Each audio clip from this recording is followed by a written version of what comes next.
Hello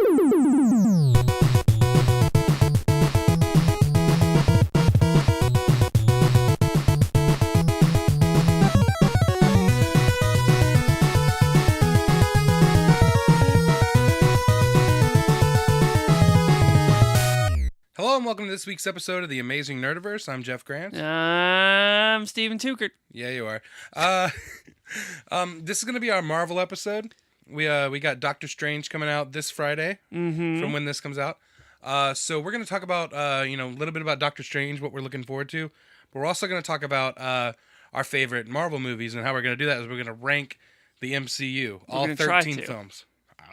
I think I made my list. You think you made your list? It's hard because I look at the list and I'm like, well, yeah, I'm pretty set on mine. I think. Yeah. You got some that you might be switching around. Well, I did it twice. I tried to put them in a list of the one I like the most, and I like them all. Yeah. But I tried to put them in the order, and then I split them up into which hero I like the best, and then I went in that category. Okay. Like Captain America is going to be my. Of those movies, all him in general is my favorite character. Yeah. So then I just ranked those movies, and then I went down the list of Iron Man is you know what I mean? Okay, yeah, we'll figure it out when we get to that point. But first, we've been doing some news stories here and there, and I figured there's a lot of news. We can't talk about everything. So what we're gonna start doing on the podcast is do our top 5 news stories. Mm-hmm. So let's jump into the news.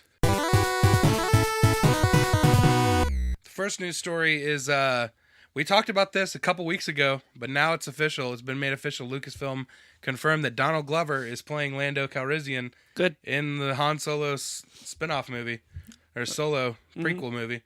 Yeah, Solo movie. The Solo. This should the Solo movie. If they were smart, they would. Solo. Flying Solo. Story. Flying Solo. I mean, but is he going to be Solo? Because Lando's in there, and I believe Chewbacca's going to be in there as well. Like a little baby Chewbacca? I don't know. Now, he wasn't ever a baby. I'm sure he was at some point, but in the movies, which one was he in? Was it episode 2 or 3 that they went to Kashyyyk and you see all the Wookiees and everything? And Chewbacca's there. He's a full grown-ass man. That was episode 3, right? Yeah. Yeah. But, is his origin story going to be as interesting now that we've already seen him die? Han Solo? Yeah. I mean, well... what does it matter? Well, let's see. You've got the... when you know how the adventure ends. Yeah, but you don't know how it began. You don't know... I believe he was part of, he was at the Imperial Academy, and he had to defect from that. I believe, there's the whole thing of the Wookiee life debt. Mm-hmm. Why does Chewbacca feel he owes his life to Han Solo? You got the acquiring of the Millennium Falcon from Lando. There's a lot of stuff to go in there. It was in a card game. Yeah, Sabacc. Is that going to be 45 minutes of the movie? I hope. I mean, I'd watch Royal Flush. Yeah, Donald Glover as Lando in there. I'd watch that. I'd watch the hell out of that scene. Who's going to be... Han Solo? Yeah. Alden Ehrenreich. He was in Hail Caesar, which I haven't seen. We talked about this too. There's some images online of people took Sebastian Stan, Winter Soldier from the Marvel movies, and put his face on Luke Skywalker's, and it looked lined up. They should go ahead and cast him, and then in a couple years... Cast him as what? Luke Why? Skywalker. Then in a couple years, they can do some movies that take place after Return of the Jedi. You already got Han Solo, you already got Lando, then you just need to cast Luke and Leia, and then pretty much everything else is good to go. It's just droids and Wookiees from there on out. Or should they just start all over? No. God, no. That's what they did with the prequels. They started from the beginning, and it didn't work. All right, moving on from Star Wars, but still related. Star Trek. Yes, no. Mark Hamill was spotted on the Flash set. Yep. As the Trickster. He's going to be in an episode. I think it's going to be episode 9, which should be the Christmas episode this year. That's going to be the alternate dimension one? No, I'm hoping it's the same. The same Trickster we've been seeing. Mm-hmm. But what if in the other Earth he's the Joker? Like Earth 3? Yeah. They wouldn't do the Joker. No. Why not? Because it's Batman related, and they're afraid to do everything on the Warner Brothers doesn't let them. They straight up do any did of those Superman. characters. They did, yeah, but they kind of had to. Like, Why they that's didn't have to? well, yeah, but they kind of had to because like the way the Greg Berlanti and all the guys who do the CW shows are smart. They introduce these little things in there, and then go, well, we've already established this. We might as well do that. So like, they've done that. You know, Superman, by doing a Supergirl show, eventually you have to, like, you know, it's stupid not to do Superman, especially if you establish a world where Superman exists. Yeah. And I've always hoped, you know, like, there's a lot of stuff on like the writers and showrunners of those shows. They talk about, you know, when they introduce stuff, it's never just to do it and then like whatever. They always want to use that to build to that character eventually appearing. So stuff like in Supergirl, they said the word Gotham. Yeah. And in Flash season 2, when he went to the Earth 2, Bruce was straight up on his speed dial. Yeah, but that's just the name Bruce. That doesn't. So there's only one Bruce. No. There's only one that matters. There's only one that matters, but it doesn't mean that's. They got a way out. It didn't say Bruce Wayne on it. It just said Bruce. Bruce McCullough. But like they did name check Atlantis and stuff, and there was a Jordan in the flashback in Coast City at the beginning of season 3 or 4. I want to say it was 4. It might have been. But anyway, Mark Hamill, Trickster's going to be in there. Mm-hmm. Jay Garrick's going to be in the same episode, so we're going to be seeing those two. And now, I mean, in the first episode that Mark Hamill was in, he kidnapped Barry's dad. But now, you know, the actor, John Wesley Shipp, who played Barry's dad, is now Jay Garrick, so we're going to be seeing him in costume as the Flash against the Trickster. 2 80-year-olds punching each other out. They're not 80. How old are they? I think Mark Hamill's in his 60s. Mm-hmm. All right. Let's move on. We're talking about DC. Let's move on to talking a little bit about Marvel, which is the theme of today's episode. This is Marvel adjacent. Tim Miller, the director of Deadpool, the first Deadpool, he's exited Deadpool 2 over creative differences with Ryan Reynolds and the writers. What were they creative differencing about? Well, it seems like it sounds like that, you know, Ryan Reynolds and the writers were in agreement that they wanted to still keep the budget low and keep it a similar vein as the first movie, where, you know, it's like big on comedy and all that stuff. And it sounded like Tim Miller wanted to basically make it more, you know, big and comic booky like the Marvel movies and everything. And his idea for what he wanted the movie to be would have cost about 3 times as much as what the original film cost, or what, you know, Ryan Reynolds and them wanted to keep the budget around. Right. So, so he left the project, so they're going to be looking for a new director soon. I mean, are you afraid? Are you worried about the movie now, knowing that the director left? No, because I think Ryan Reynolds... Yeah, I mean, he's producer on it. Yes, I mean, so if he's a producer, he's going to make sure it's taken care of. Yeah. Who would you like to see direct it? I don't know. Edgar Wright was a good idea. Yeah. I'll do it. I don't know. I can't think of anybody else now. What if What if you found out that they wanted me to do it? They wanted you to do it? Yeah. Well, then, how would you react? You look up on, like, the well, website. it was fun when Deadpool was a thing. Well, we had that one good one. But yeah, Edgar Wright. I can't think of anybody that I would prefer to see do that more than Edgar Wright. Now that I think about it. Steven Spielberg. Yeah. If Steven Spielberg did a hard R Deadpool movie, yes, I'm in. I'm totally in. People were creating a petition online to try to get Quentin Tarantino to do it. That's not ever. First of all, those petitions never amount to anything. Yeah, nobody cares. No one cares that you got 1,000 signatures for something. Now what? Yeah. But anyway, so yeah, we hope that gets taken care of, because I'm still looking forward to Deadpool 2. It's a bummer. It's a slight hiccup. They should get whoever directed Green Lantern.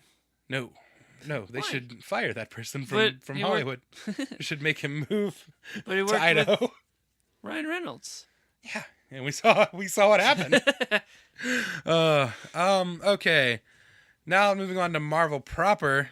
This came out last week, but we didn't have time to talk about it in last week's episode. But the Guardians of the Galaxy Volume 2, the first teaser. Awesome. Yeah, it was. We didn't see a whole lot.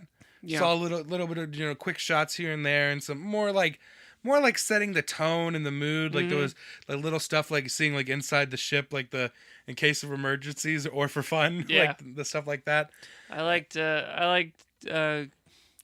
almost Drax. I almost called him Quinn. P- Peter Quill Yeah, talking to Drax. yeah, and the hug and Do you everything. need a hug? No. Gives him a hug anyway. Then Baby Groot. Baby Groot's gonna Yep. be a huge hit. He's gonna be riding on Rocket's shoulder this time Yeah, around. which is awesome. I love that that flip of that. But yeah, it's just a teaser. It's very short. You know, you got the music in there. The Hooked on a Feeling. Yeah, I was trying to remember the name of the song. Yeah, Hooked on a Feeling, which is like now synonymous with that franchise. It was smart to put it in there, but I'm hoping we see a little bit different music choices in later trailers. It's gonna be.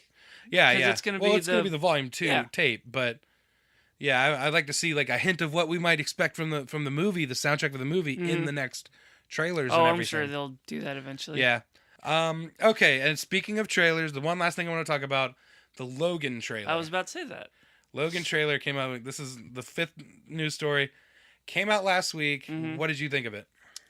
I want to go see it. Yeah. I haven't wanted to go see any of the other Wolverine. Yeah. I've slowly stopped wanting to go see the X-Men movies. Yeah, it's like other than Deadpool, like, you know, I haven't been, like, I was not looking forward to Apocalypse. Like, It's good that on his last one they finally... yeah, well, it's the same director that did the last Wolverine Is it? solo movie, I believe, but yeah, I mean, it looks fantastic. Made me sad. Yeah, it's sad and like seeing like Like, is he, like, from what I gathered, is his healing ability, like, kind of slowing down? yeah, 'Cause, I mean, yeah, he's got all he the looks, scars. Yeah, he's got scars. He looks like he's in pain. Yeah, like, He's every an old time man. it's just, ugh. It's hard to watch, Yeah. but that's the point of this one. And How like, is Professor X still alive? what? How is Professor X still alive? I don't know. Like, what's the ratio here of... I mean, this is he set ages slightly really in the slowly. future.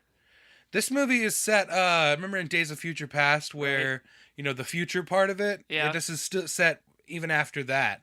after like, that? well, But yeah, because they went fixed back it, and fixed right? it, and then at the end of the movie, you saw like the present day timeline fixed. Right. So you saw everyone around the school and Yeah. Scott and all that. They were all back. So this is still set after in the future after that moment, after the ending of the fixed timeline of that. This is set even further into the future than that. Oh, good. So I still can't see Cyclops Yeah, because he's dead again. probably, yeah, dead Right. again. Well, I Awesome. mean, I don't know how much I want to say about What? like. Do you know something? Well, no, I just know based on the comics, the Old Man Logan storyline. Oh, did which, you read it? Yeah, I read it. I love the Old Man Logan. Does it look like this or No. It looks like there's very little in common they're other just than the taking fact kind that of he's the idea? older.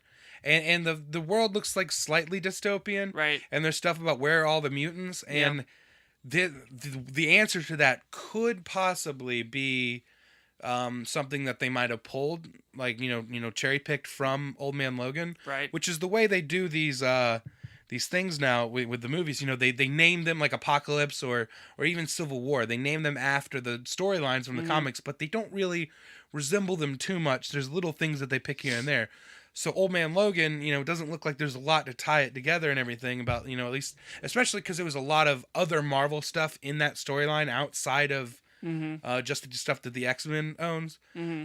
But, you know, we're going to be seeing X-23, it looks like. That hasn't been officially confirmed that that's who that little girl is. But, I mean, it'd be dumb if it wasn't. Is that- like, it totally should be. Is that the new Wolverine? Yeah, that's the Okay. female Wolverine. She's a clone of his, which if you've seen X-Men Apocalypse, the in-credits scene is teases that and Mr. Sinister kind of in one little nice little Easter egg. So Mr. Sinister is reportedly the villain in this movie. Stephen Merchant is going to be in it. Have you seen that image of Stephen Merchant? No. His character? No, I haven't. What is his name? What is the character name? Caliban? Is he from the comics or is this a? Yeah, he's a mutant. I think he's one of the Morlocks. So yeah, Stephen Merchant is going to play Caliban. I can't find a picture of it, but I'll use my imagination. yeah. Just think of it, him, white, bald, contacts, all that. Spooky. Yeah, spooky. I believe Caliban's a Morlock. I'm not 100% on that, but one of those types of mutant characters. But it seems like the mutants are all gone, and Are you sure he's not a Leslock? yeah, sure. The comics, you were so proud of that. Why? I don't know. I just see you out of the corner of you like, yeah, I got one. This may or may not relate to the movie, but you know, earmuffs if you don't want to hear it or whatever. In the Old Man Logan storyline, the history of that is he hasn't popped his claws in 50 years. Oh, okay, 50. 50 Wow. in the comics, in the Old Man Logan Right. comic book, and the Did they have a reason reason? being, is because basically all of the villains of the Marvel universe got their shit together and all teamed up and everything, Mm-hmm. and they had structured like attacks on all like the Avengers and the X-Men and stuff, and like Mysterio along with a couple of other villains attacked the X-Mansion. Mysterio? Yeah. Mysterio killed all the X-Men essentially because he made Wolverine think that they were all villains and stuff. Oh. Wolverine ended up killing all of the X-Men accidentally. Anyway, okay, let's move on from Lighten the news. things up. Yeah, speaking of all things horrible and terrible and bloody, Walking Dead was this past God. week. Spoiler alerts. Now, we recorded last week's episode. I believe it was like the Wednesday before that episode aired. Whatever it was the week before. Several days before the Yeah. season 7 premiere aired. I forget exactly what we said, but I know that I picked Abraham. Yeah, that was like both of our choices. We both seemed like in our I didn't guts. want it to be. Yeah, we didn't want it to be Abraham, but Boy, seems was we it. were right. Yeah, Abraham Was wrong. was the one that got it. He got, and it was totally because Negan saw him. He was a threat. He even was kind biggin'. of he alluded to that in his Right. dialogue. We called that. We felt like that was, and like we said last week, Abraham died earlier than that in the comics. Yeah. So this is this is what happens when Negan and Abraham overlap in the show, which didn't happen in the comics. It's not gonna happen now. Yeah, well, it happened, and he got Lucille right in the face. Abraham got. Oh, and then when you had told me like the name of his bat, yeah, and like the whole backstory to that, like at first I was like, oh man, it kind of made me like him a little bit, and then I watched the episode. Fuck Negan. I don't care how bad of a day you had. yeah, Fuck you. yeah. Jeffrey Dean Morgan is so good as that character. Oh no, the though. actor is great. He's fantastic. But the character can go straight to hell. Yeah, I hate that I've guy. always liked that actor. Like, Yeah. he's been in a bunch of stuff. He was the Winchester's father in Supernatural. Mhm. He was he was the comedian in Watchmen. Mhm. Like everything he's in, for some reason he's dead. Like either right at the beginning or before the show starts. He was in Batman v Sup. Yep. A comedian. He was like, he died in the opening scene. It was a flashback. Right. Supernatural, like the whole first season is them looking for him, and then they Right. find him, and then he dies like right after that. Like everything that guy's in, he can't catch a break. He's like Like, oh, good, I get he's to like be- Sean Bean if all of Sean Bean's character died before the first act started. It's like, oh good, I get to be in the new Batman v Superman movie. What's my character? Thomas Wayne. Okay, good. So I'm dying in the opening credits, of course. But not in The Walking Dead. He looks like he's there to stay. He's sticking around for a little while. I hate him. So yeah, we called Abraham, and then another thing we talked about, we discussed the potential of like, what if Not just one. so yeah, what if they surprise us by and like early on in the episode, like before they reveal who did it, Right. like they did pick up from like where they left off with that, but they kind of started, like did like Tarantino a little bit, where they started kind of in the middle, Right. and then went back, and I really like one of my favorite things Rick does, and he kind of like zones out and he starts to lean forward a little bit. He's like, I'm gonna kill you. yeah. Maybe not today, not tomorrow. I'm gonna kill you. Yeah, and he was really good in this episode too. Oh, yeah. Andrew Lincoln, he was great. So we called that. We called the Coral. yeah, we called the second death him coming around and killing somebody else, and that wouldn't have happened if Daryl didn't take a swing at him. But I'm not mad at Daryl. No, I mean you would want to do the same thing if you're in that situation, but he lost control and did that, and now they paid for it. Yeah. Glenn paid God. for it, and like we talked about this. I liked the way it all shook out. Like, I Abraham was a big important character, so it was definitely impactful when he died. Yeah. And so you're like, oh God, you still feel horrible when it happens. Yeah. But he went out. I did cheer when he said "suck my nuts." Yeah, he went out like in true Abraham fashion. Suck my nuts. Bam. He had to have that one last, because he's always like as far as the shows goes, like he's always got the best lines, like Mm-hmm. "Mother Dick" and all this other these great quotable Abraham lines. Mm-hmm. And he went out in true Abraham fashion, but then we had another death, and it was Glenn, and it was the comic book death from issue Right. 100 of The Walking Dead. Everything down to the eyeball popping, and it was rough. But it was, for me, I was like, well, that comic book reader part of me wanted to see that. Yeah. And like on Talking Dead, Stephen Yeun talked about how, as someone who played that character and saw that death in the comics when it happened, he was like, he didn't want it to go to anybody else. He wanted to have that. Right. And I totally get that. I wouldn't have really thought about it that way. But Man. it was a rough one. And they had the whole cast there though. Rick was just on the struggle bus in this episode. Yeah, like when he was on that, when they started showing the flashbacks and they showed that first flashback of Glenn, and you're like, oh god, it's Glenn. Right. And like Yeah. yeah, and then like that's the only one you see for a minute. Yeah. And then he goes out, and then you see all of them. You see the rest of the cast, and you're like, okay, so that was just them trying to misdirect us and think it was Glenn. Then Abraham dies. You let your guard down, and then that second Right. swing comes. He hits. Ugh. Like even when Daryl jumped up and punched him, like for some reason I didn't think He would kill another person. right. I don't know why. Yeah. I don't know what's the matter with me. Yeah. He's Negan, man. Well, he said he was only going to kill one, but I mean, he wouldn't have done it. But yeah, I mean, you kind of. I don't think Kinda I hard liked how when he threw Daryl in the van, then he's like, "Oh, he's mine now." Yeah. Like, ugh, what do you mean? What is he going to do with him? Ugh. Was there anything big? I mean, there was the Carl Jeez. thing where he almost made him cut his hand off. I He's knew like, it "Me? wasn't. No.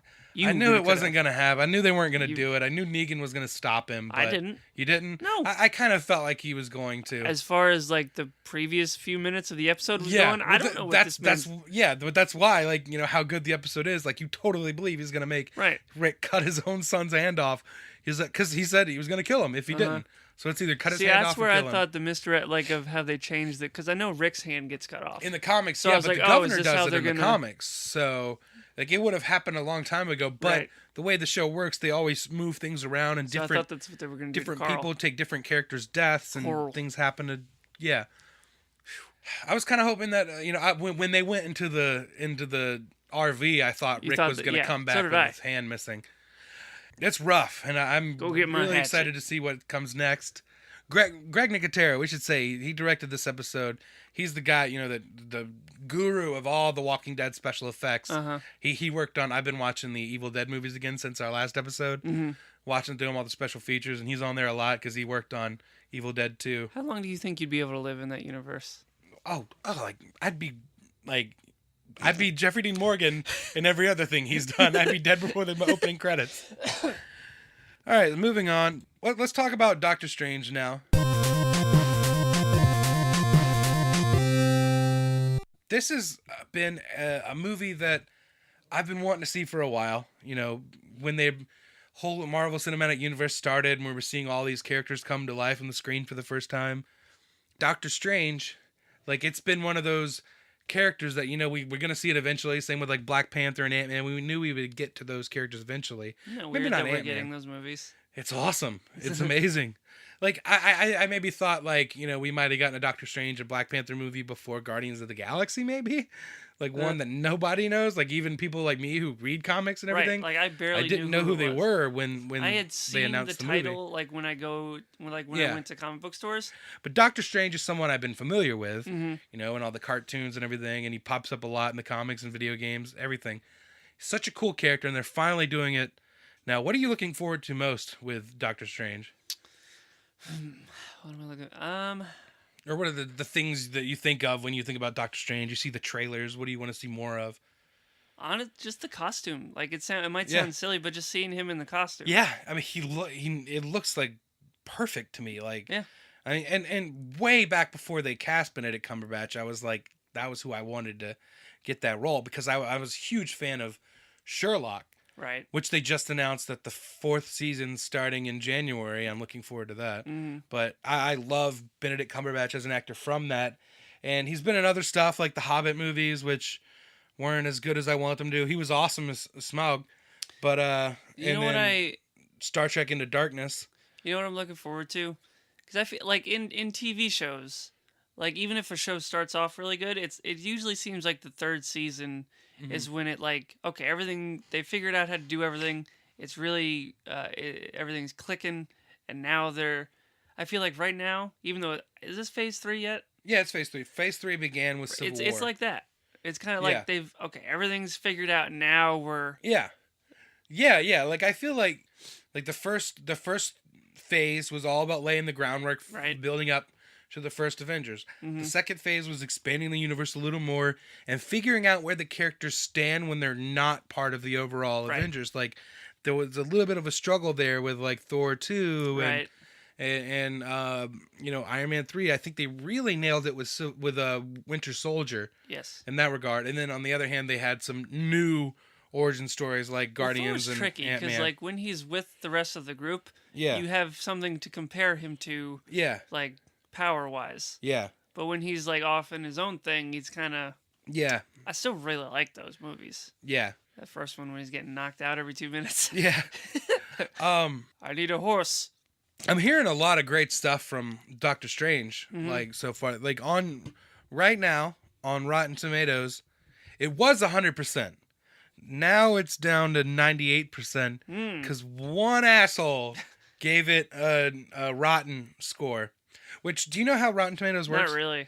All right, basically, Rotten Tomatoes doesn't assign a grade to a movie. They just collect them from other critics. Okay. So the way it's right now at the moment, they have 46 reviews that they've counted towards their score. 45 of them have been fresh, which means 6 or more out of 10.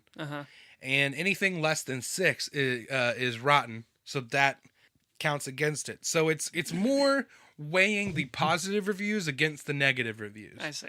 So it's not even averaging out the rating, because like the average rating for this movie would be 7.3, you know, of the actual scores that the critics gave the film. But this one guy gave it a 5.5. And I feel like there's critics that give stuff rotten scores just to throw off the average.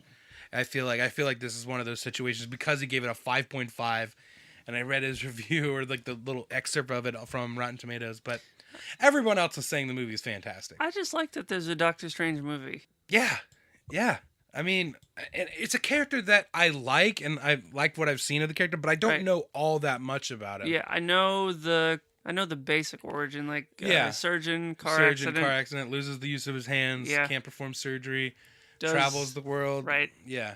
And all that stuff is going to be in there, and even that stuff looks like they're executing it so well, just the origin part of it. We're going to see him going out there and learning from the Ancient One, and Wong, and doing magic tricks. Baron Mordo is going to be there, and he's eventually, he's going to, the villain, which I can't remember the name of the villain off the top of my head, but Mads Mikkelsen, awesome, love that guy, keep talking about how much I love that guy. Dormammu is not in this one as far as I know. I think they're hinting at him, but as far as I know, I don't think he's in. Is that his Lex Luthor? I think Baron Mordo is. Okay. Who is actually like kind of like, it seems like he's kind of on his side in this movie from what I've heard. But I think eventually he's going to be kind of like his main enemy. But so is Dormammu. Dormammu is a big villain for him. And as far as I know, I'm not like, I don't know nearly as much about Doctor Strange as I know about other characters like Spider-Man or Batman or everything. But you're about to. Yeah, I'm so excited to see this. You know, I'm hearing that this is like probably the most standalone solo movie they've done so far. Really? What do you mean? Yeah, well, as far as standing apart from the rest of the cinematic universe. Like not saying... Well, yeah, well, like in phase 1, all the movies were building to the Avengers. So like, you know, there were little things like, you know, Tony Stark appeared at the end of Incredible Hulk. And Iron Man 2 introduced Black Widow. Thor introduced Hawkeye. Captain America Civil War ended with him, you know, waking up now with Nick Fury and everything. And like characters like Coulson and Nick Fury kind of tied the universe together in that first phase. Do you think Doctor Strange is going to be in Infinity Gauntlet? And Infinity War? Infinity War? Yeah, he is. Okay, they've confirmed he's going to be there. But this movie... And even like, you know, like look at Ant-Man. Ant-Man was like a solo movie. Right. It was like, you know, Guardians of the Galaxy, I think, really stood apart from the rest of the Marvel Universe because they were off in space. But there was still Thanos like to tie to the rest of the movies that we've seen Thanos since the end of Avengers. But But this one, it's and Ant-Man, Falcon. There was the Falcon tie-in and like that him going to the Avengers headquarters and everything. But this one sounds like it's completely standalone. I hear that the visual effects are phenomenal. Well, yeah. I'm like, It's like I don't want to know too much. yeah, yeah. Like the I'm hearing that people looking at the trailers are comparing it to Inception because of the way the Buildings the world, moving and stuff. the buildings like twisting around and that. And like that trippy vibe that they have from the comics and stuff. But this one, he's wearing a cape. Exactly, and that's why it's infinitely more exciting to me. Right. He's got an orb and a cool cape with that awesome collar. And So does he have like a sidekick friend? in Wong? the comics, Wong is Right. his like manservant or something. Yeah. In this, he's more of like a teacher. I like the idea of him having like a buddy. Yeah. He's definitely got a buddy with Okay, Wong good. there. And I'm hearing that the movie is surprisingly funny too. Mm-hmm. Which we've been seeing a little bit of that with trailers and stuff, like the Wi-Fi password and everything. I really like that. Yeah. Dan Harmon, who created Community. Yeah, that's good. Dan Harmon, who Still created Community and Rick and Morty, was brought on to consult on Doctor really? Strange. Yeah, and most people assume because of his comedy background, but actually, like I believe Kevin Feige said that he was more brought in because of the sci-fi work and stuff that he does on Rick and Morty, because that show is so smart and everything. Because like every episode of that has a brilliant like sci-fi premise and everything, and them at Marvel, and also they've worked with the Russos, who worked on Community and Arrested Development and stuff like that with Dan Harmon. They went to him because they recognize that he has an eye for this stuff. I mean, he was nominated for an award for one of the episodes of Community where it was the multiple like timelines, the alternate timeline kind of episode. It was he's definitely getting recognized for that kind of stuff from these things, and I'm glad to see him have a part of this. I'd like to see him do more of that kind of stuff, because I love Dan Harmon. Mm-hmm. I'd like to see him writing some of these movies, like full on like screenwriting, so instead of just consulting. Like, opinion aside, like, would you agree that like Steven Spielberg is like kind of like the number one? Yeah, he's like, kind of he's right? the number Like, one. Yeah, it's kind of hard to disagree with that. Who, if you could pick a movie for him in the Marvel universe? Oh, if Steven Spielberg could do any Marvel movie, Right. I honestly think Fantastic Four. I was literally about to say that. Yeah, wouldn't that be? I mean, the family nature of that Right. group, and like I think he, more so than any other director, young or old, like I think he would nail that tone and those classic characters. Right. Yeah, I would love to see that. I just think that would be an interesting. Yeah. Okay. Was there anything else you want to talk about, Doctor Strange? Any thoughts on that? No, I'm just excited. All right. Well, we still got a lot to talk about here with the ranking the Marvel movies. Who would win in a fight, David Copperfield or Doctor Strange? Copperfield would whoop his ass. All right. But yeah, we're excited. We're gonna try to post a review of the episode of Doctor Strange once we see it. But anyway, moving on. It's time to rank the Marvel movies.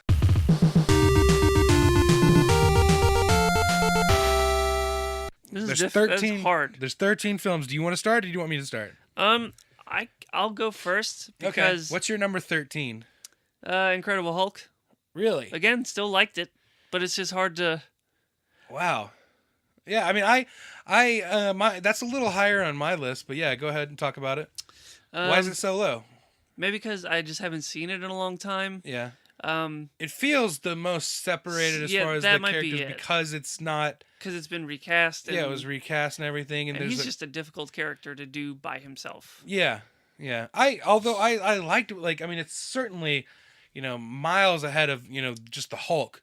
And the again, Ang Lee Hulk movie. part of my list is like I gotta pick something for number 13. You know what I mean? Yeah, It's like yeah. Yeah, mine was it was a little easier for me to land on my number 13, Iron Man 2. Mine's Yeah. Iron Man 2 is it's as far as they all go, like I think it's the weakest film in the MCU. Again, there's even the MCU like worst Marvel Studios worst film is still, ultimately watchable for me. Like I can definitely watch it. But yeah, Iron Man 2's rough, man. Mickey Rourke and the Whiplash character and my bird. I want my bird. I like that part though. Yeah, I know, kind of. But it was like I want my bird. Yeah, it was. It's like grabbing him by the shirt. My bird. Okay, get him his stupid little Yeah, bird. I just think like as far as all the movies go, weak villains. I always like Sam Rockwell, Yes. but he's just a guy in a suit. And then Whiplash is just a weird Russian character that swings whips at people. And he didn't. He's awfully fussy. Yeah. I don't know. Yeah, it's just not my favorite Right. of the movies. Yeah. All right. We did get War Machine. What we got War Machine, yeah, and like we said earlier, the Black Widow was introduced in that movie. Oh yeah, I forgot about that. Yeah. But yeah, it's forgettable. Like, the move as a whole, the movie's really forgettable. Mm-hmm.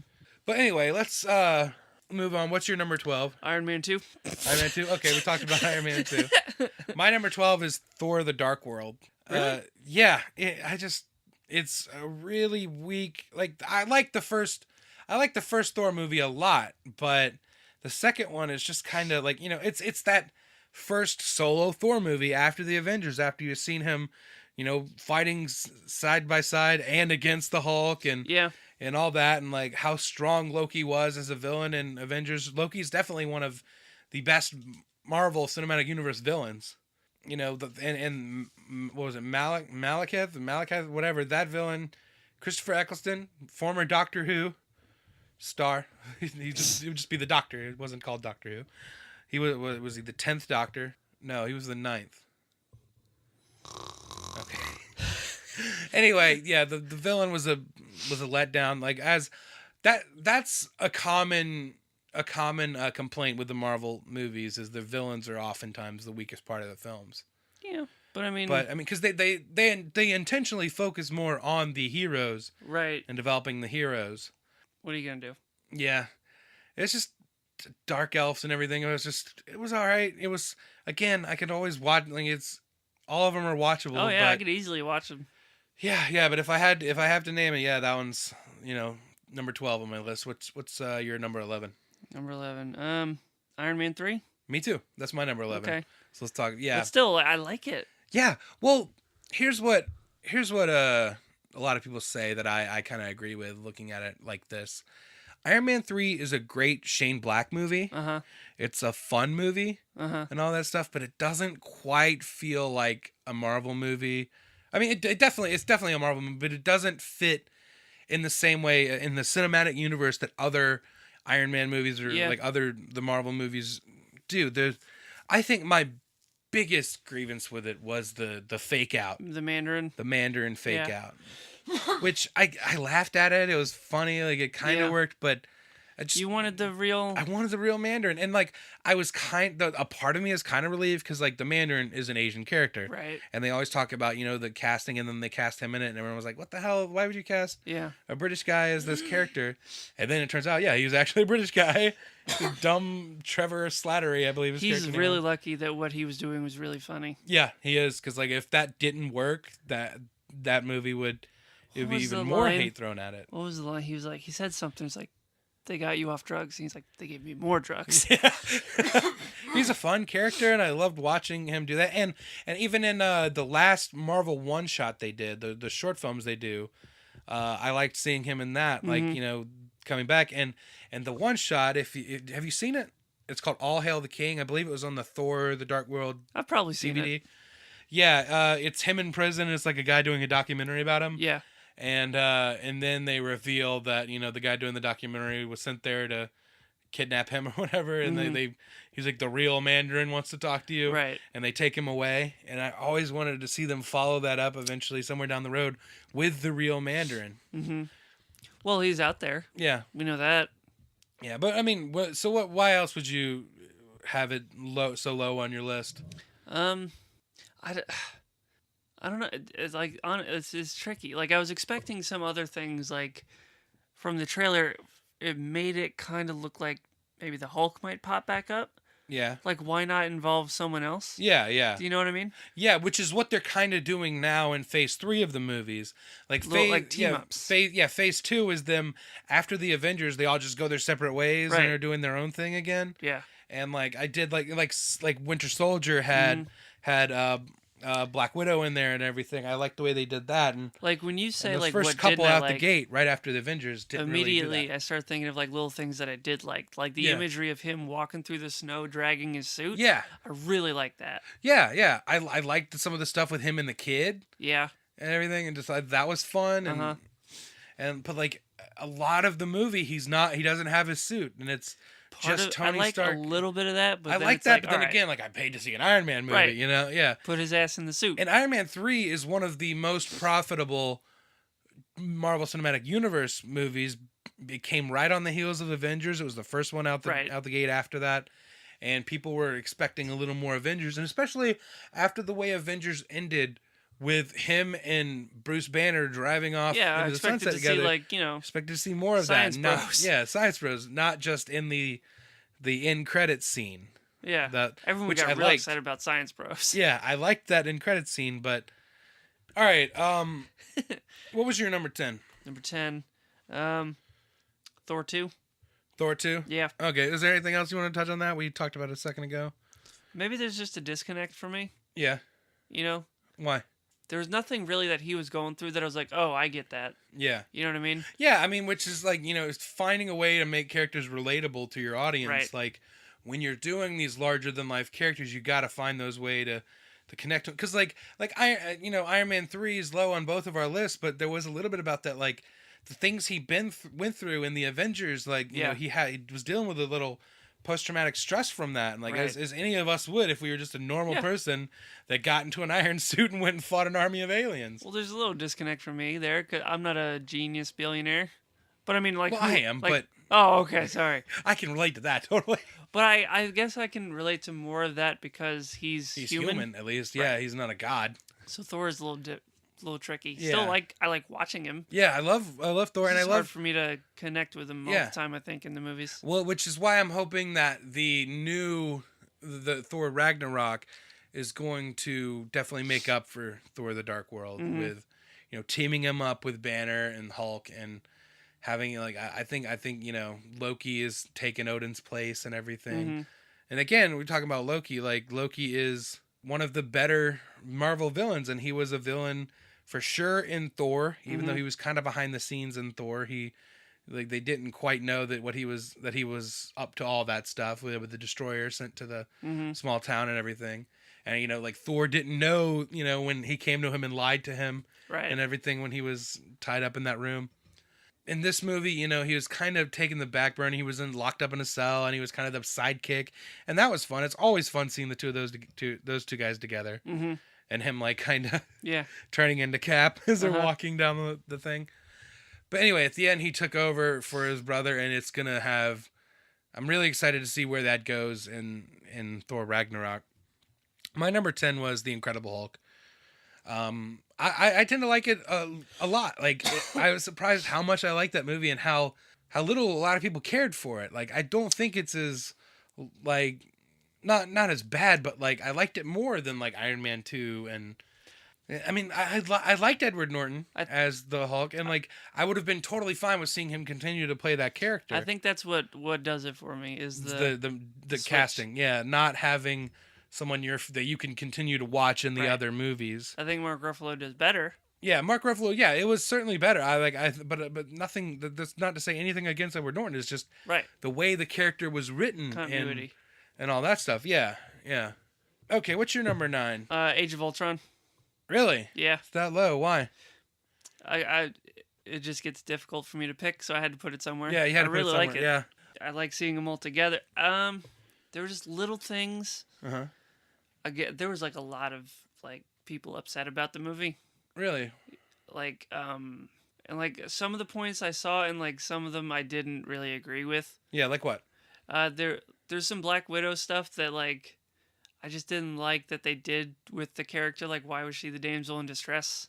Why was she captured towards the end? Why bother? Yeah. If they had changed it to she snuck onto the plane and Uh huh. was trying to do something, she's not captured, but she was sending out a signal hey guys, this is where his little base is. Yeah. Yeah. If she was doing more the spy thing, Right. which Instead is of totally up the character's alley. right, instead of just being caught. Yeah. Yeah. There was something on the internet, people were really upset saying that she was Yeah, I know what you're talking Like about. when they were talking about like, oh, we can't be together. Why? Her and Bruce in that room. Right. Yeah. The internet thought she was saying she's a monster because she couldn't have kids. Yeah. Clearly, she meant because she killed people. Yeah, she was a monster because she was an assassin.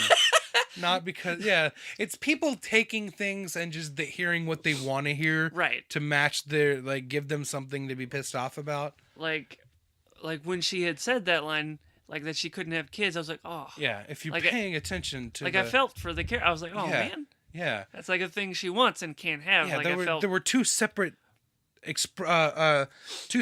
thoughts expressed in that scene, and people were connecting them. And there was another bit, like in the very beginning. You remember when Hawkeye gets like shot in the ribs? Yeah. And Black Widow's the first. She's the closest one to him. Yeah. They were upset there. Why? I don't know, because a woman giving him medical attention, something. It was it's like also her best friend, right? And that's what he got shot. Right, and she was the closest to him. Yeah. And they're the two humans there. Yeah. But the internet was upset about that. Oh, I don't know why. Forget the internet.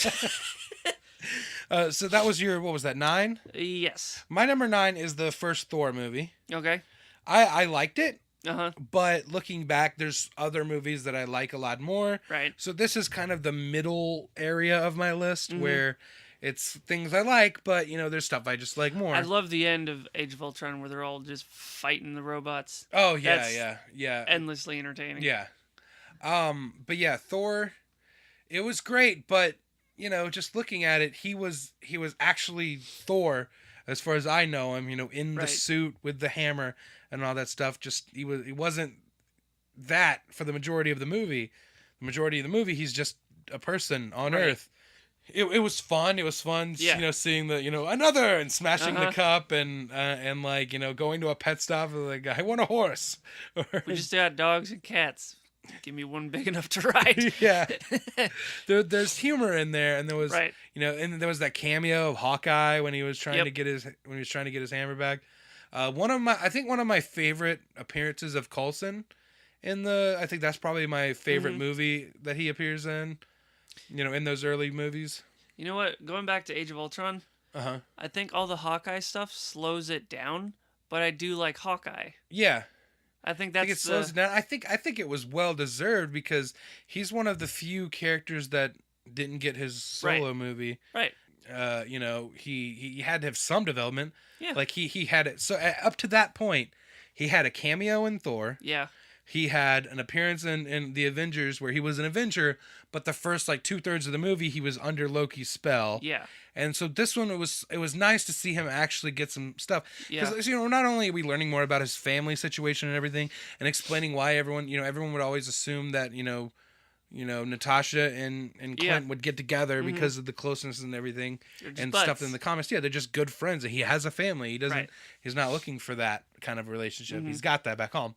And I love Linda Cardinelli. I thought she was great casting for his wife. But yeah. Oh, and I love the speech he gives to Scarlet Witch. When she's afraid to go out there, and he tells her, doesn't make sense. Yeah, I know. I'm a guy with a bow and arrow. I like that he admits, he's like, look, we're fighting an army of robots, and I have a bow and arrow. Yeah. And he kind of shrugs. He's like, I don't know. That's when I think the character got really likable, is in that movie, and it carried over to Civil War for me. But anyway, my number 9, Thor. It was fun. It was fun, but and it was great seeing that world brought to life. Asgard and everything, and my number 8 is Thor, so we'll just keep talking. Okay, yeah, it was perfect casting. Anthony Hopkins as Odin. I love it so much. I like the contrast between Asgard and then that little town. Oh yeah, it couldn't be more different from each other. There's 3 streets. Yeah, it's a great fish out of water kind of story. It's definitely a solid film and a great origin story for the character of Thor. If no one knew, most people went into that movie not knowing anything about him and fell in love with that guy. And it's not even like he's a named actor. He wasn't. No one knew his name when he was cast as Thor, and people went and showed up to that movie, and it did pretty well as far as I remember. I think that helps it that no one knew who he was. Yeah. All right, so you said that was your number 8. Yep. All right, my number 8 was Ant-Man. Really? Yep. Right. It's low, but I think I kind of Is that just It's because like you had to put it kinda somewhere? right. Or I had to put it somewhere. Yeah. Yeah, okay. And like I said, these like I think my number 9, my number 8, my number 7 are all kind of interchangeable. Yeah, that's the way it is with some Yeah, of the these. middle of my list. But yeah, Ant-Man, it was solid. It was great. It kind of stood on its own from the universe, but it still had ties there with the Falcon appearance and the references to, the Avengers headquarters and all that stuff. Right. But it's a character that most people would have assumed if you said, 5-10 years ago. As soon as you say the word Ant-Man, people yeah, are like, "Pfft, yeah, who cares?" and a lot of people react that way to some of these characters, like Aquaman. Like they don't know anything about him. Oh, he talks to fish. They will. Oh, he talks to ants. Like, no, they can do more than just talk to animals, people. This is not Dr. Dolittle. I really liked when he fought Falcon, and then at the end of that fight, he's like, Yeah. "It's really important to me that Captain's fight happens." Yeah. Yeah, it was probably one of the funnier kind of Earthbound, Right. because I still think another movie was a little bit funnier if I had to call it on the comedy level. But yeah, it's funny. I mean, you had someone that's mostly known for comedies. Paul Rudd wasn't a big action star before Ant-Man, but he brought it, and I really liked him as that character, Scott Lang, which is a character that I don't know much about, the Scott Lang version of Ant-Man, because I'm more familiar with the Hank Pym As most version people of are. Ant-Man. Yeah, which is not always a good thing. Nope. Because Hank Pym has had some rough stuff in the comics, like A little bit of a lot of multiple personalities and stuff. He's always switching up his superhero moniker. Like he went from Ant-Man to Giant Man to Yellow Jacket, Goliath. He was Wasp at one point too, I believe. He was Wasp? He was Wasp at one point when Bit of something a- happened with Janet. But yeah, it was smart not to make. But I still liked how they included him in there. Yeah. In the movie, and I really like Michael Douglas as that character, and I liked how they established the history of him, Ant-Man and Wasp, being around before. You know what Scott I really Lang like became about Ant-Man. that? What? I like that it puts like a more things happening in a larger time period. You know what I mean? Because you got Cap back in the 40s. And you got There's Cap and all that, and then the Agent Carter series kind of picked up a little bit after that, So the it's kinda beginning of spread out. Shield. Yeah, and I would actually love to see some kind of series or something. If they wouldn't do it because they've got the Ant-Man and the Wasp coming up, and they've got this version of Ant-Man going right now, but I would love to see some kind of like mini series or even shorts or something with the original Ant-Man and Wasp in the past, and like kind of peppering in a little more of that history. A flashback. I would have liked if they kept going with Agent Carter and eventually did, her meeting the original Ant-Man and stuff like that. Like that would have been cool, but I think it would have been more like the 70s, 80s when he was operating as Ant-Man, as opposed to like the 40s and 50s when First Avenger and Agent Carter was going on. What's your number 7? Iron Man. Iron Man? Yep. Okay.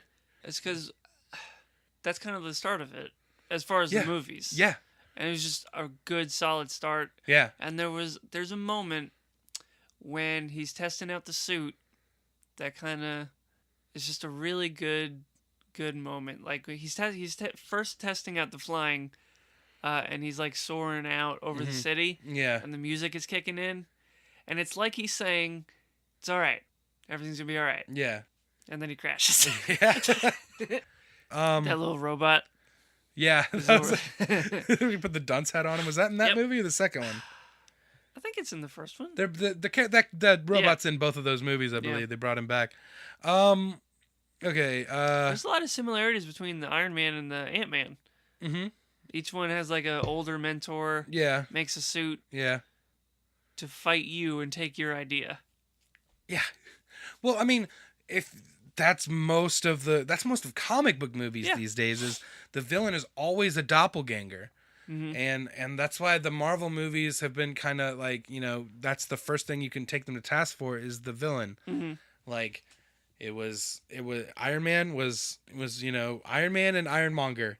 Iron Man 2, it was kind of more Tony Stark and Justin Hammer. Like they were the that opposite of each other. And then you had Whiplash for the super heroics part of it. Yeah. Thor, even, like, it's his brother is another Asgardian. And he's actually Loki's not really an Asgardian. Where's he from? He's from It was the ice place. Iceland. Hoth. He's from Hoth. My number 7 is Captain America: The First Avenger. Okay. Again, I liked it, but and to be honest, like, this is a hell of a trilogy. These Captain America movies. I love the first one, Right. and they just, in my opinion, just kept getting better as they go with that trilogy. And it's the opposite with most of these other ones, like Iron Man and Why do you think and that the other is? ones. What about Captain What about America Captain that's- America got better? Like, why do you think it's Well, the first one is totally off on its own. right? It's set in the 40s. Mhm. It's a film that you wouldn't think that if you heard that they were going to make a Captain America movie today, there's no history of them doing Captain America movies, you would assume that they would have, started the first act of the movie as him in World War II, and then he wakes up present day, then that's the rest of the movie. They committed to that setting, and the whole movie was set in there. And Red Skull is probably one of my favorite Marvel villains outside of Loki. Like, He's a Nazi. He's a strong villain. Yeah, he's a Nazi. You're but not gonna get much more. more opposite. Again, opposites. He's Right. a Nazi. Captain America stands for the American way. Was it truth, justice, and the American way? That's what he goes by, right? Yeah, that's Captain America. That's his thing. But yeah, like, even like you I see, mean, Henry Cavill ain't using it. like, how relatable is that character? You see this scrawny little dude, and you're like, Gee, I don't relate to that at all.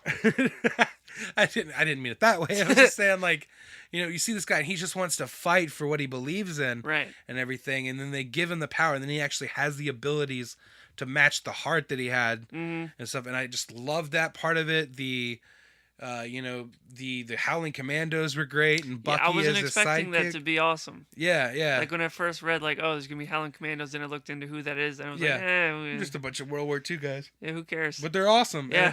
And those characters have popped up in, like, Agent Carter and Agents of S.H.I.E.L.D. and stuff like that. Yeah. I love seeing those characters. He lost Bucky in the train Yep. and that, and, like, that was a cool moment. Like, it sucked and everything. Yeah, it did. And then he went down he kind of saved everyone, and then went down into the ice, which is classic, mythology. It wasn't exactly that way in the comics. In the comics, Wasn't it it was a rocket? A rocket he was flying up on, and I think that was in the same moment when he lost Bucky. Yeah. They just knocked it out of the park with that movie, and that was the last one before the Avengers, and that was a good one to, like, maybe it was kind of a bummer, like, for some people, to be seeing, like, this forward momentum and then jump back in the past 70 years and then go to the Avengers. But I thought it was really cool the way they did that. What's your number 6? Winter Soldier. Winter Soldier? Yeah. Really? That's kind of low for Winter Soldier, I think, for my money. I'm gonna say right now. Right now? Okay. The rest, including this one and the rest of the list, yeah, it's all opinion based anyway. I can kind of interchange them. Yeah. Like, right now, the Winter Soldier is only there because I've watched it so many times. It's still super enjoyable. But it's really hard to put any of these in an order now. Yeah. My number 6 was Avengers: Age of Ultron. Okay. It's higher than I think a lot of people would probably put that movie. I just love seeing all these characters I love together. Like, and it's not just that. There was so many things in Age of Ultron that I loved. Like, I love seeing Vision finally for the first time. There's that amazing moment with the birth of Vision, and they're all freaking out, and they're fighting, and he calms down when he sees the city and everything, and then they're wondering, should we trust this guy? And then he's like, well, we gotta go, and he hands Thor the hammer, and you're like, all questions are just off the board. Like, there's no, ever since then, Vision is like one of them. Like, there's no double, like, thinking that guy after that moment. And then, like, Scarlet Witch and Quicksilver, I loved seeing those characters on the screen. Quicksilver is a character that we've seen before in, like, the X-Men movies now, because they kind of both own that. But I wish they didn't kill him off.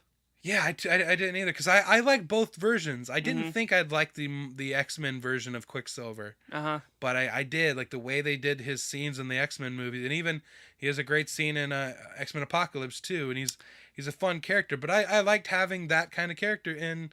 And they at least did it differently. The visual effects of him moving, like the kind of like sleek like blue lines and stuff Uh-huh. of him running, and that really cool like whistly kind of sound as he runs by. It's not the lightning and cracking of like the Flash running Uh-huh. and everything.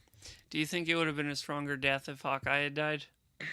We maybe would have related to it more knowing, I mean, that's what everyone assumed Mm-hmm. when Because they we built started him up. learning more about him in a way we hadn't Yeah. before and seeing his family. Everyone assumed it'd be him, but it was cool seeing how he took that kind of personally, Mm-hmm. like and he named his kid Right. after Quicksilver. But yeah, it was just all of that. Seeing like seeing an Avengers roster of like 9 deep Right. was really cool. Awesome. And like Joss Whedon knows how to pick those visual moments and stuff. Mm-hmm. Like at the beginning of the movie when they're all like that whole long one like runner sequence where you're following each Avenger and stuff through the thing, and it all ends with them all jumping up at the same time and flying or riding the motorcycle or Mm-hmm. jumping and just that one like just slows down for a second is that one shot Yep. of all 6 of them. It's like he finds those comic book pages Mm-hmm. in live action, and same with at the end where they're all fighting. There's that they're in that Mm-hmm. church or cathedral or whatever, It goes and in they're 360. all in there, and it goes that 360 shot of them all fighting. That's amazing. I love Joss Whedon, and that's why. All right, we're in the top 5 now. What's your number 5? Avengers. Avengers, really? It's because it's the first time they're all together. Like, Yeah. I like that 360 shot. Yeah, You yeah. know? The first time all 6 Avengers standing there together. It's just cool. Yeah, Anytime that they're all just standing around talking, yeah. I like watching that. And Joss Whedon nails those scenes. Like he's so good at writing those like groups of people and like interacting with each other. He was the perfect person to bring the Avengers together for the first time. Yeah, why do you think it's not higher on your list though? Just because I think some of the other ones have got, well, I don't know. Like, I just feel like, again, these are all like kind of interchangeable. Yeah.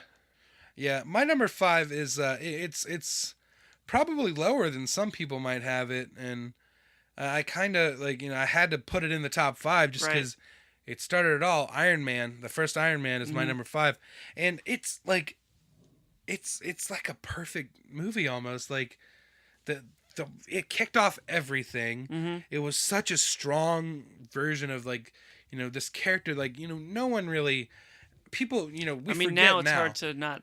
not think of how popular the Right. Iron Man character is. Nobody. But really... no one gave a shit in 2008 before Iron Man What's the came out. equivalent now if you were to say A character that hasn't been done yet?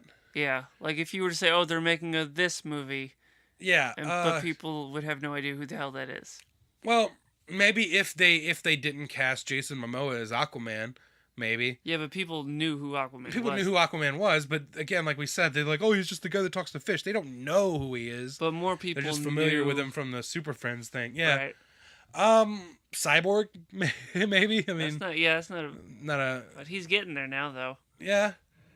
I mean, but even people might have knew him from Teen Titans and everything. But if they're following stuff that deeply, they at least have a familiarity with the characters. Like Iron Man took a lot of people by surprise. Mm-hmm. No one knew, no one gave a shit about Iron Man before No. that movie came out. And Robert Downey Jr., someone that people had written off as Yeah. an actor and everything too. Like the combination, the perfect casting of that. John Favreau, even like no one knew that Right John time, Favreau right was place. the guy to make that movie work so well. And he was rushed on Iron Man 2. Iron Man 2 came out 2 years after the first one, Mm-hmm.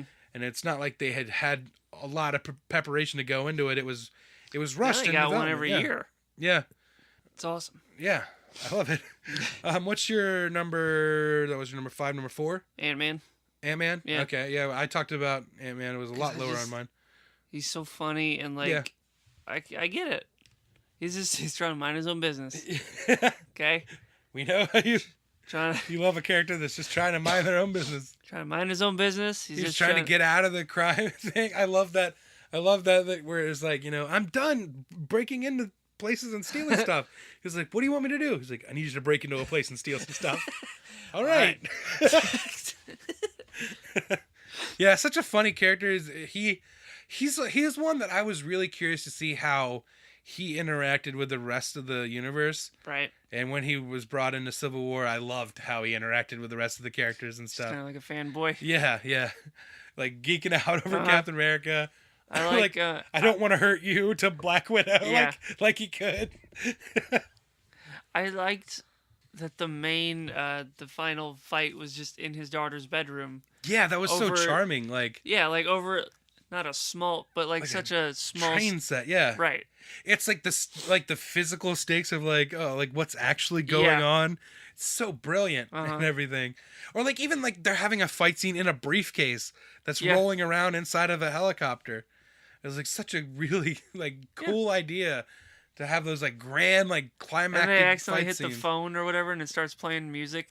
And like I get teary eyed when he has to shrink down like extra small. Yeah, and like you hear his daughter calling him, and he's like, all right, down. Well, I guess this is it. Yeah. God, that's a bummer. Yeah, my number 4 is Guardians of the Galaxy. Okay.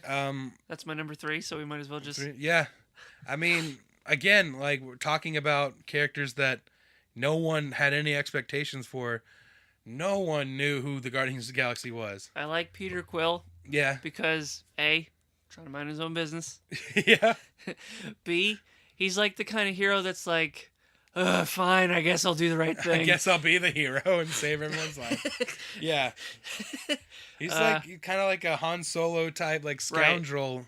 Such a fun character. And Chris Pratt, man, he came from like, a couple years before, he was just like the third stringer on like Parks and Rec and everything. Talk about. And now he is a bona fide movie star, dude. Well, if you, God, all you got to do is play a Marvel superhero and you're good to go for the rest of your time. Yeah. But yeah, and like the whole cast of that movie, like Zoe Saldana is always great. I think she's always fantastic, and she was really great as Gamora. She don't need no man. She don't need no man. She don't need no dancing man. Like Drax, Dave Bautista. Who would have seen that coming? That another wrestler other than The Rock would be, but would work make the successful transition from wrestling to acting. But he was such a cool character, and like there was some great stories about like kids who like with autism and stuff who relate to that character because he doesn't understand, turn of phrase and like sarcasm and stuff like that. And it's really cool that like kids like who have those developmental issues and stuff like with autism, and they find a character that they can see themselves in and relate to it. Yeah, that's my guy. Yeah, like my guy is Rocket. Yeah, because I hate everybody. I don't want to shoot them. Pretty much. I'm a little scrappy little. Yeah. Trying to mind my own scrappy business. Little raccoon. I'm Groot. I just want us all to be Groot. Oh God, dude! When did you cry? Tell me how many times you cried during that movie. I mean, are you dead inside? Is what I want to know. I mean, the beginning is like. I don't think a movie has started off that emotional level since like Up or whatever. Like it's got me right off the bat going, oh damn, like I wish I would have been late to the movie or something. But yeah, I mean it made me laugh way more times. I think this is like one of the funniest movie. Any other parts make you cry?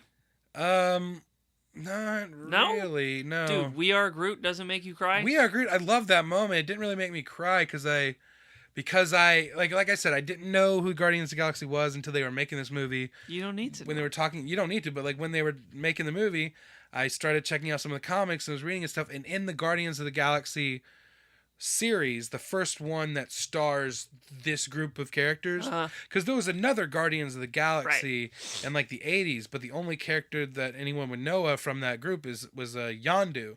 He was from that original group of Guardians, and then in the mid 2000s they had established this team with Peter Quill and Rocket and Groot and all characters that had been around in the Marvel universe and the cosmic universe, and they had teamed up in I think it was called Annihilation. It was a story arc. It was like a kind of crossover like cosmic kind of thing, and brought them all together, and that's when the Guardians were really formed. And then the Guardian solo series is where I started reading and learning who the character was. Mm-hmm. And in that, it started with Baby Groot. Oh, okay. And he grew over the first couple issues until he was full-size Groot again. Mm-hmm. And so I knew that Groot wasn't going anywhere. I knew that Right. he would return as Well, to Baby me, it's Groot. not that whether or not It's not that you thought he was dead. Yeah, I know it's what the you fact that he can only say "I," mean. Yeah, and at the end he's like, "No, we." yeah. it's a Say, great, like it's a we're friends, beautiful moment. right? All right, what's your number 3? Oh, it was Guardians, right? Right. I just Okay, yeah. My number 3 was Captain America: The Winter Soldier. Mm-hmm. It's And again, just if you such ask a me good this movie. list again tomorrow, Winter Yeah. Soldier might be. yeah. You know what I mean? Yeah, this might be completely different. Yeah. Winter Soldier. I mean, at least I knew my top 3 for a while and everything, Mm-hmm. and Winter Soldier had to go on there. It's just such a great movie. That opening fight on the boat, Yeah, that's whipping everyone's ass. that's like seeing like Captain America off on his own doing a Yep. solo mission. He don't That's need no what man. Captain America's all about. You don't need no man. You don't need a man. And like even like small characters like Batroc the Leaper. Mm-hmm. I think that's how, I don't know how you pronounce it exactly, but it was like a mixed Yeah. martial artist guy playing the character. But that fight, like it was cool. Like, oh, there's a villain from the comics that Cap is like had to tussle with and stuff like that. And Winter Soldier, like the personal history there, like is so well done. Like sometimes I envy people who don't know anything about comics that can watch these movies and not know. Right. Like I forget about that all the time. Like I know I didn't. You just I assume forget everyone knows. I forget that. Yeah, no one. Right. Not everyone knew that the Winter Soldier was He's like, Bucky. what are you, stupid? But yeah, like so well done. I mean, you had Black Widow playing a very prominent role in that movie. Like that was like probably one of my favorite appearances of that character up at that point. Introduction of Falcon right off the bat. As soon as you meet that guy, he's so likable. Right. Like the scene at the beginning where they're running around, like such a great like opening scene of the movie. He's very likable. Yeah. I'll go watch a Falcon movie. Hell yeah, Will. Like Awesome. I'd love to see that. All right, what's your number 2? Number 2, Civil War. Really? Yep. Okay. It's got everybody. It's got everything. It's got Spider-Man. Yeah. Spider-Man. Yeah. You want me to say that again? Spider-Man. Spider-Man. Spider-Man is now a part of the Marvel. Like, Spider-Man, Captain America, Iron Man, Yeah. Hulk, Thor. They're all in They're all the same universe. And that's the one that finally got it there. Right. Yeah. I cried like a bitch Yeah. when the word Queens was came up on the screen. I Yeah. started going like, Yeah. You don't even see the character yet. right. Yeah, that was like that moment. Like when the movie started and you start seeing those words across, you just know when it says Queens, when it's or New York or whatever it was gonna say, but it said Queens. And and the kid, like he's a British actor, Perfect. but he nailed it. Like he's got a Queen's accent, Right. and everything. And now that's cool to see. Is it? If he wants to, he can be Spider-Man for the rest of his career. He totally could. Because Spider-Man will grow up. Yeah. He's Which I'm glad they're starting so early with the character, because that's something I always wanted to see. Because You didn't want to see a 45-year-old in high school? no, not really. Seen it. Like Done it. the first series, he graduated halfway through the first movie. Eh. In Amazing Spider-Man, he graduated at the beginning of 2. I don't Like I want to see this kid in high school for at least 3 movies. Right. Like that's the era of Spider-Man that I love the most and can relate to. I'm not in high school anymore, but I used to be. And when I did, like I related to that character so much. I think the part, like when Tony Stark is trying to talk to him, like, hey, I need you to come with me to this. And he's like, I can't. He's like, why not? He's like, I have homework. I'm going to pretend like I didn't hear that. All right. So that was your number 2. Yeah. My number 2 is, and it was my number 1 for a long time, The Avengers, the first one. Joss Whedon's one of my favorite people ever. Buffy, Firefly. I love Dollhouse, Angel, like Doctor Horrible, Cabin in the Woods, all these things. I love Joss Whedon. And he made one of my favorite movies of all time when he made the first Avengers movie. It was just unbelievable seeing them all together on the screen for the first time. Like, remember when we like just like 10 years ago, before even the first Iron Man, and like going back to when we talked about Iron Man, that blew our minds. I remember that so vividly when we first saw that tail end, Yeah. that post credit scene in the first Iron Man. Uh-huh. And he said, I'm here to talk to you about the Avengers Initiative. Like, we lost our shit. Like, And this is like, what what that do was you building mean? to. Like, the rest of them? Yeah, there's more. They exist? And it's not just going to be just Iron Man movies for like 3 or 4 movies until they get sick of them. Yeah. Marvel has done what no other company had the balls to do before. Right. Or the capability, because they didn't. Money. No one ever owned all the characters except for DC. Warner Brothers always owned all their characters, but they didn't have the balls I don't to put it together into a universe why it until took Marvel so long did it. to make a Justice League movie. I don't know. Don't know. They tried. Are they allergic to money? Yeah. Are Did they they not dumb? want to make all the money? Anyway, Avengers showed them how you can make all the money. It's like one of those things that's like, it's such a no-brainer, but sometimes those kind of people, the billionaires who are in charge of these multi-billion-dollar corporations, You can't put Batman and Superman in a Yeah. movie? Yeah, it's so dumb. But yeah, they can't believe something can work unless they see it. Right. And that's why, they don't have that foresight until they see it. But Kevin Feige, the people at Marvel Studios had that foresight when they made the first Iron Man movie. It paid off in the Avengers. Love that movie. There's so many great scenes.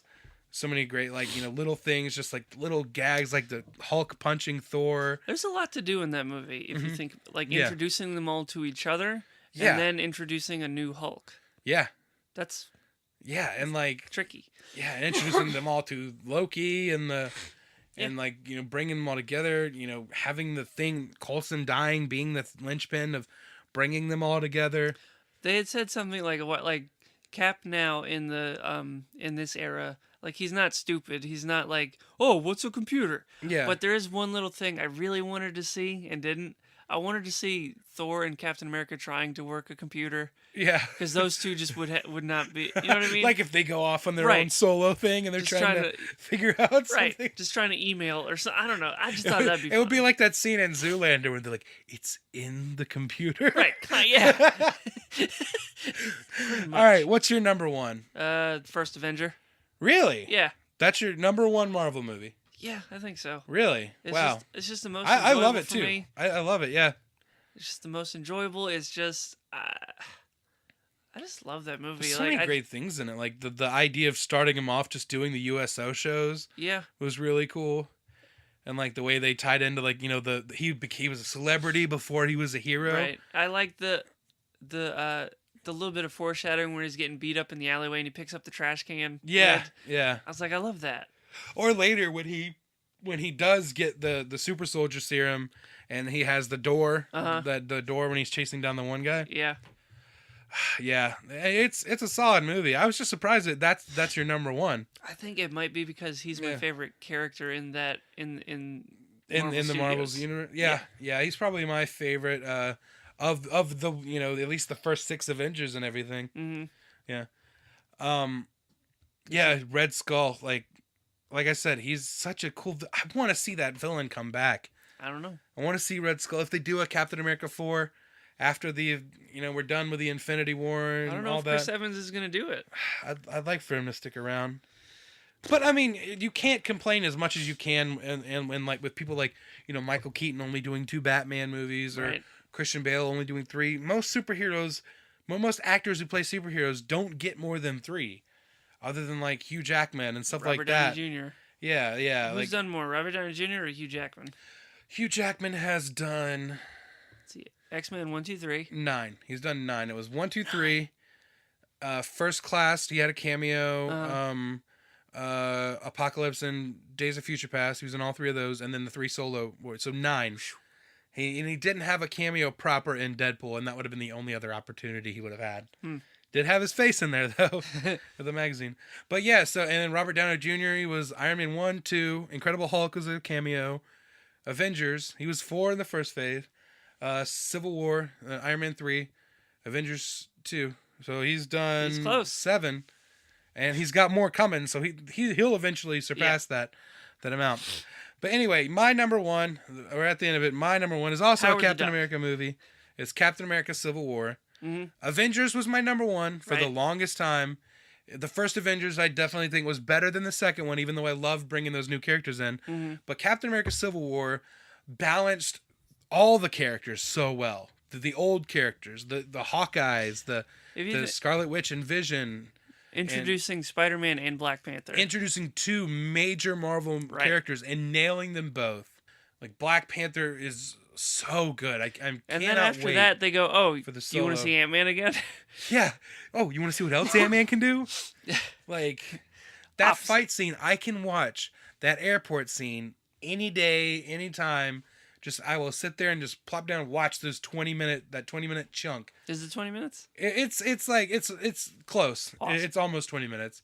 But that whole fight scene, I can watch. I've watched it so many times, like Because everybody's there. since it came out on home There's video. no bad guys there. Yeah, there's no bad. It's all your favorites. I think. Everyone but Hulk and Thor. Yeah. It wouldn't have worked with them in there. It would have been cool to see them somehow. Which but side do you think? which side do I land on? Yeah. I mean, like, if I'm picking favorite characters, Iron Man's side has some of my favorite characters. It has Spider-Man. It has Vision. It has Black Panther. But Captain America's side is like that's where I fall, like, you know, as far as like the decision there. Right. The initial argument that it's all about is I always lean more towards Cap's side. Yeah. It just And like, seems which right. is really weird because you would imagine that a character that's that old and ancient, Right. you always imagine that the people that are super old are the ones with the outdated ideals and everything. But Captain America's always about, like, it's the freedom, it's the Right. people, and he's always like I think that's got why his I like head him on the right. most. Yeah, yeah. I will always follow Cap into battle. We thought that they were probably going to do the death of Captain America storyline Glad in they Civil didn't. War. I'm glad they didn't.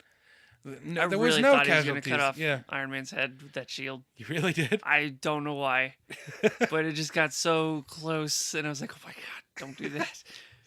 Yeah, But the thing about that movie, like, neither side is really wrong. yeah, like, I mean, Tony's not wrong to say, like, you know, yeah, like, they probably should have register the super, but and Cap's like, it's freedom.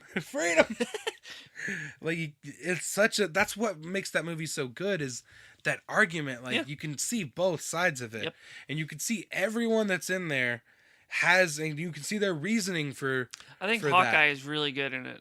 Yeah, and like I said, they used Avengers: Age of Ultron to really establish that character well. And you know, that's and then I love seeing him in. when he was fighting Black Panther. Yeah, That's a really delicate, tricky, because you can't have Hawkeye just look, you know, you can't have him look like a bitch. can't have him look like a bitch getting smacked around. Yeah. But then you can't also let Black Panther look like, oh, what, he can't beat up Hawkeye? Yeah. So that was tricky. I just love that he's like, "Hey man, I'm Clint." Like, I don't care. care. I just like even when they're all there, like they're facing off, and Iron Man's standing up there, and he's like, Yeah. Clint's there's like Barton. He's like, "Hey man." Like, I just love the Yeah. it was like you were afraid, like you know, they're making jokes and stuff like that in the scene. You're afraid that they're not taking it seriously. The fight, there's like it's but it's dead serious. Like, If you know, Hulk and Thor were there, which side do you think that they would fall on? Do you think Bruce would lean over towards Tony Stark because they're buds? yeah, I think it might be Hulk on Team Iron Man and Thor on Team Cap, probably. Because I think Thor and Cap had a bit more of a what do you call it? Yeah, like a rapport. Yeah, that's the word. Anything you want to touch on? Talking about ranking these movies? No, it's just really difficult to rank them. Well, we did it. We're done. Yep, we did it. We did the impossible. We talked about We talked about Marvel movies. All right. If you like this episode, please like this video on YouTube and subscribe to our channel. Please subscribe on iTunes and give us a review. Rate the episodes. Reach out to us online. We're on Twitter. I'm at Jeff_Grants. I'm at Steven Tukert, StevenTeuchert. You can go to theamazingnerdiverse.com for the blog. All the episodes are on there as well. And until next time, I'm Jeff Grant. I'm Steven Tukert. We'll see you next week right here in the Amazing Nerdiverse.